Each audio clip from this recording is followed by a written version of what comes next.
Part 2, we're going to make a nice loaf of sourdough bread.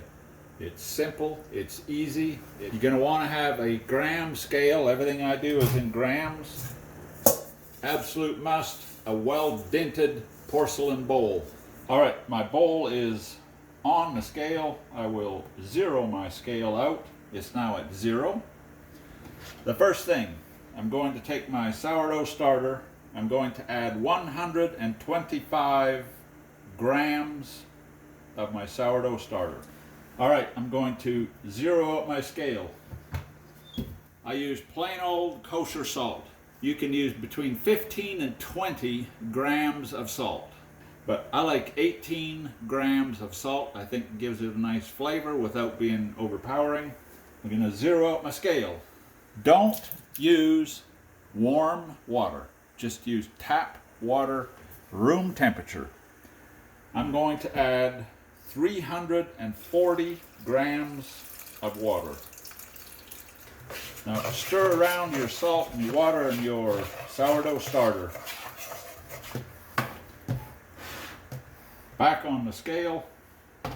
I'm now going to add 566 grams of high protein white flour. In this case it happens to be, this is King Arthur, I think.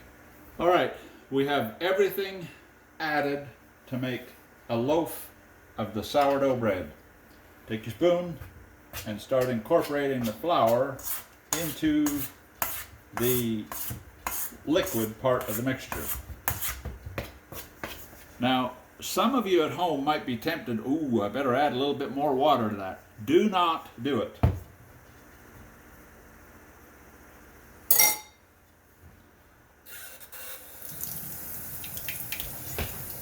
Use your hands, just ever so slightly damp, okay? Don't add a bunch of water to your hands and then go to mixing your bread. You're just trying to scrape the sides of the bowl and incorporate it into a rather hairy, if you want to call it that, ball of dough, okay? I would leave my dough ball exactly like that, okay? Don't coat the ball with oil. Don't do any of that. Don't add any water to it. Take a bread bag, put it over the bowl, set it aside. We're going to be back to it in about 15, maybe 20 minutes. This is probably one of the most important stages or steps in your bread making process to ensure that you have a nice loaf of bread. So what we're going to do here is develop the gluten, which is like a chain, if you will, that builds strength as it ages and as it's developed inside your loaf of bread to hold it together, give it the strength, in other words, to rise and hold its shape. Okay. Barely dampen your hands, okay? And squeeze your dough. You can already feel some elasticity that has developed in your bread, okay?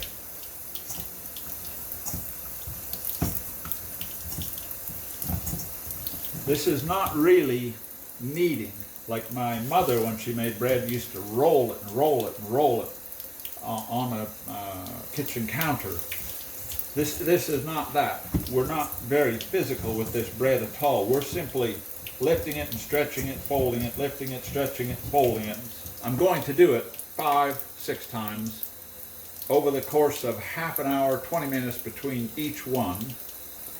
And then what I'll do, each time I put it back in a plastic bag.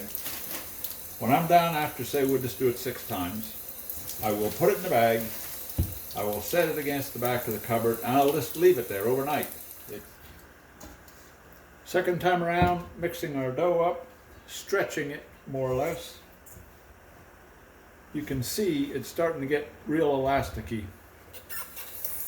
It'll be pretty sticky, so keep your fingers just a little bit moist.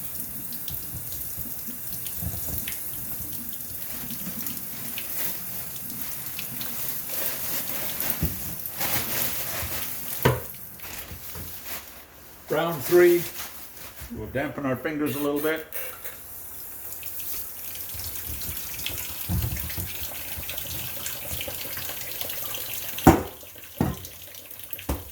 It's going to be pretty sticky. It's going to look like a mess, but just dampen your fingers a little bit and stretch it out. So we're using the fact that it's sticky and wants to stick to the countertop, we're using it to our advantage to stretch the dough out here a little bit. Be gentle. You don't want to pull it till it rips. You just want to stretch the dough out. You can see by not adding any moisture, and this is the third time that we've come in here and moved this dough around a little bit and just softly stretched it around. You can see how much more elastic this dough is. They call it window pane when you can hold it up like that and see light through it. And it'll get a lot more stretch to it as we go on.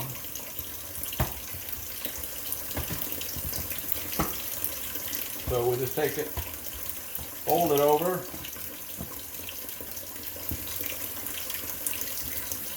I'm folding it continually, the points of the fold into the middle, okay?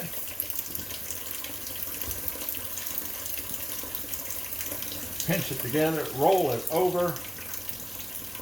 Now what we're doing here is we're taking the sides, rolling it around, tucking it underneath, and we're building tension across the top of this ball so that it holds its shape more and more and more as we go. Put it back in our bowl so it looks like that. This dough has gone from being kind of hairy or fuzzy, if you will, and even some dry flour on it. It has now gone to being a very smooth, not quite shiny yet, but very smooth ball. I still have 2 more times to go. We're going to do another round of stretching our bread dough out.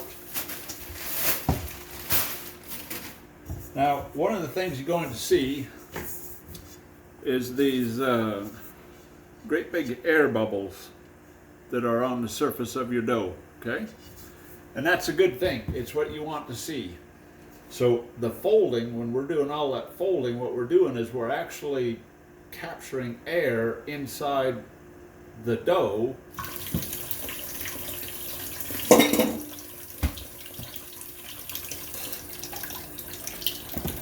So again, start stretching it out, and the dough now feels very elastic. Okay, we're going to fold it all back up. It really, really feels good.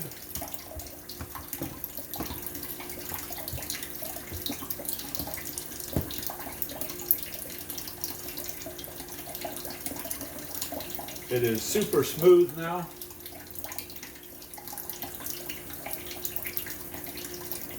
And you want that tension, you want it tight across the top of that ball.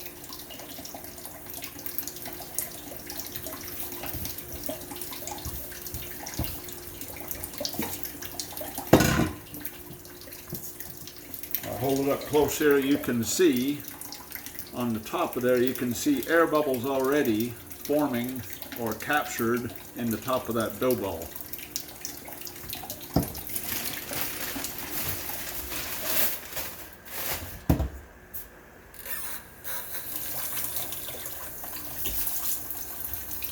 Lots of bubbles on top. It really is looking good, and this is actually quite shiny now. The surface, you can see the light reflecting off the top of it there. That's what you want to see. It should be all come together, being nice and smooth.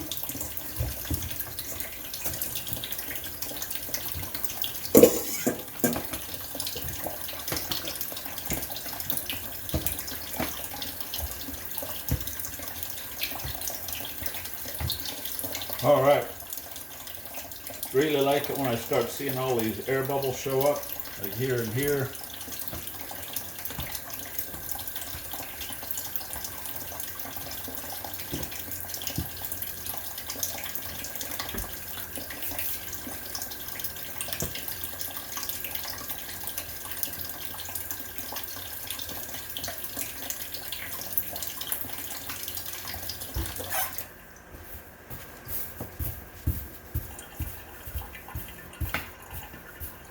When you're rolling it around a little bit, and you're kind of tucking the dough underneath.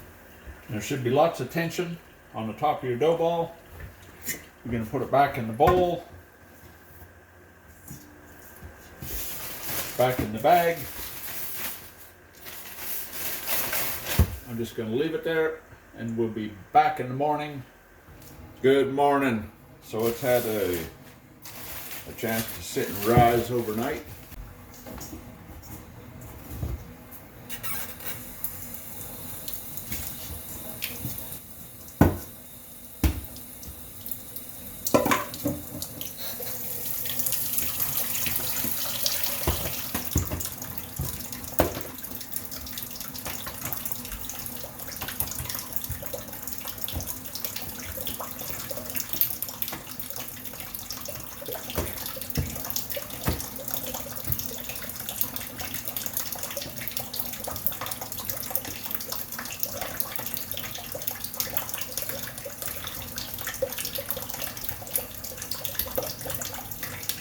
That looks absolutely excellent.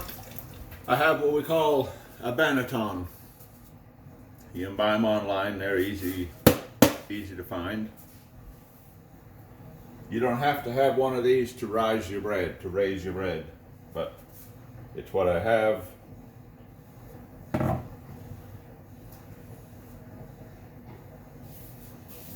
Put a little flour on your dough.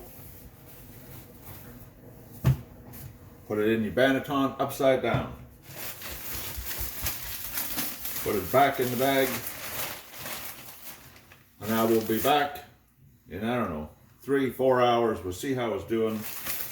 And then we'll get it ready to put in the oven. Now, I'm not going to leave the oven just warm up on its own. I'm going to take my Dutch oven. In this case, I have a number 12 Dutch oven. I'm going to put that in the oven for the 20 minutes while the oven is getting hot. I want this Dutch oven very hot, okay? 450 degrees. Put it on the middle rack in your oven and leave it set for 20 minutes. All right, our oven is hot. My alarm went off. I want to explain a couple things to you here that you may not know of or haven't heard of, etc. So my bread has risen nicely. I'm going to take it out of there in a second. The bread rises on the countertop and it springs. That's the baker's term for it. So it is this high when you take it out and put it into, in our case, a Dutch oven, and it's this high when it comes out of the oven, and that extra rise that happens, they call it oven spring, okay? To attain it, and you have to score or cut the top of your loaf so that the spring goes vertical. If you don't cut the top of your loaf with a sourdough and that type of bread, it will bust out the side. So this is nothing more than a straight razor blade, a popsicle stick that I cut a little piece out of. I slide it through there so it becomes my knife, if you will, for scoring the top of your loaf. When you cut the top of your loaf, you want to try to get down in there like 3/8 or half an inch deep. Don't just kind of drag it over the surface and make a little faint score. Now, I use baking parchment in the bottom of my Dutch oven. I'm going to fold this into 3 layers, and I'm just going to fold one more time on the end like this. All I'm doing is shortening the overall length of my parchment paper so it doesn't stick up in between the lid and the wall of the Dutch oven and stop the lid from sealing. We're going to remove our bread. We will put our parchment over the top.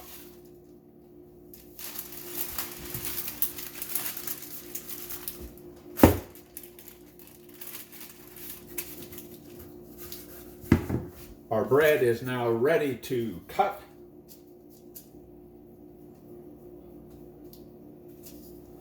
I have scored it deeply. I'll get to my oven here.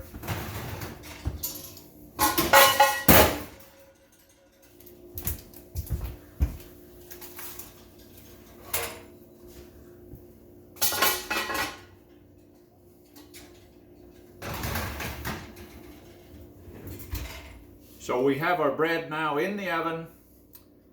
The oven's at 450 degrees. I have set the timer for 30 minutes. We cook in a Dutch oven, or I do, because there's moisture inside your loaf of bread, and that moisture, as it leaves the loaf of bread, is contained within the Dutch oven and creates enough steam that it creates this nice rich crust on the top of your bread.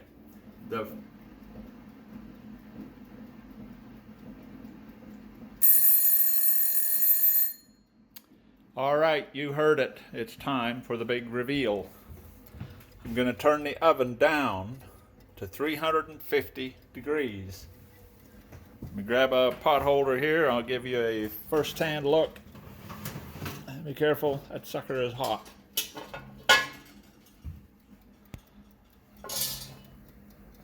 Now that, do you see how far apart that cut we made has spread? That has allowed that bread to spring or rise vertically within that Dutch oven rather than busting out the sides and destroying our loaf. This edge right here is what a baker would call the ear. And we're starting to get a nice crust. You can see some things to look for is where you don't have flour, you want to look at the crust and you'll see it's already shiny. If you look close up here, you can see that the exposed part is already shiny. Those are some things you want to see in your bread as you go, and a lot of that depends on how well you've developed the gluten within the loaf of bread. All right, we're going to close that back up. I have set my oven at 350 degrees. I'm going to set my timer for 30 more minutes. So our time is up. It's been cooking now for 30 more minutes at 350 degrees with the lid off of the Dutch oven for that last 30 minutes that we've been cooking.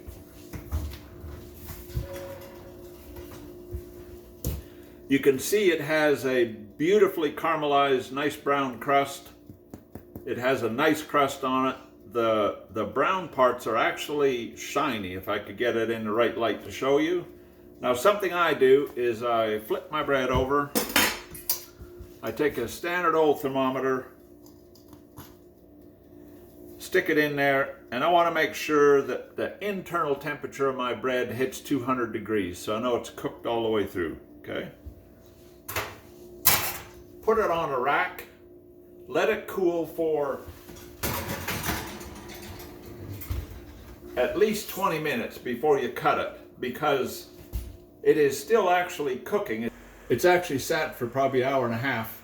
I was outside doing a little bit of silver work or whatnot. So we're going to cut into it to show you what it looks like inside. And I want you to hear something. You hear that crackling sound? That's also a sign of a good crust, all right? This kind of bread is supposed to be crusty.